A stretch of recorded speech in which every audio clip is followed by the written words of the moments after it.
ഇരുളിൽ അലയും നരരെ തേടി തരയിൽ വന്നവനേ,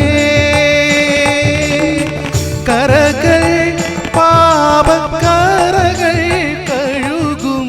യേശുവിന്റെ നിസ്തുല്യ നാമത്തിൽ ശുഭസന്ദേശത്തിലേക്ക് സ്വാഗതം. വിശുദ്ധ വേദപുസ്തകത്തിൽ മത്തായി എഴുതിയ സുവിശേഷം 1-ാം അധ്യായം 21-ാം വാക്യത്തിൽ നാം ഇപ്രകാരം വായിക്കുന്നു: അവൾ ഒരു മകനെ പ്രസവിക്കും, അവൻ തൻ്റെ ജനത്തെ അവരുടെ പാപങ്ങളിൽ നിന്ന് രക്ഷിപ്പാനിരിക്കൊണ്ട് നീ അവന് യേശു എന്ന് പേരിടണം എന്ന് പറഞ്ഞു. കർത്താവായ യേശു ക്രിസ്തുവിൻ്റെ ജനന വൃത്താന്തത്തിൽ ഒരു ദൂതൻ യോസേഫിന് പ്രത്യക്ഷപ്പെട്ടതായി നാം വായിക്കുന്നു. ആ സമയം മറിയയും ജോസഫുമായുള്ള വിവാഹ നിശ്ചയം കഴിഞ്ഞിരുന്നതേ ഉള്ളൂ. ദൂതൻ ഇങ്ങനെ യോസേഫിനോട് പറഞ്ഞു: അവൻ തൻ്റെ ജനത്തെ അവരുടെ പാപങ്ങളിൽ നിന്ന് രക്ഷിപ്പാനിരിക്കൊണ്ട് നീ അവന് യേശു എന്ന് പേരിടണം.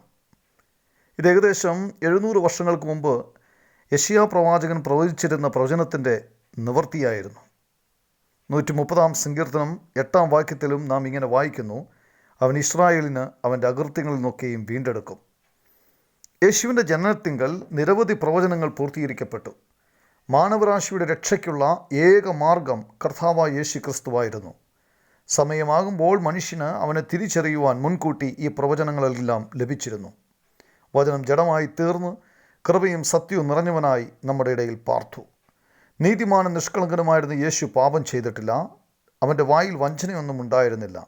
നാം പാപം സംബന്ധിച്ച് മരിച്ച് നീതിക്ക് ജീവിക്കേണ്ടതിന് അവൻ തൻ്റെ ശരീരത്തിൽ നമ്മുടെ പാപങ്ങളെ ചുമന്നുകൊണ്ട് ക്രൂശിന്മേൽ കയറി. പാപത്തിൻ്റെ ശിക്ഷ തൻ്റെ ജഡത്തിൽ സഹിച്ചു, ക്രൂശിൽ മരിച്ചു, അടക്കപ്പെട്ടു.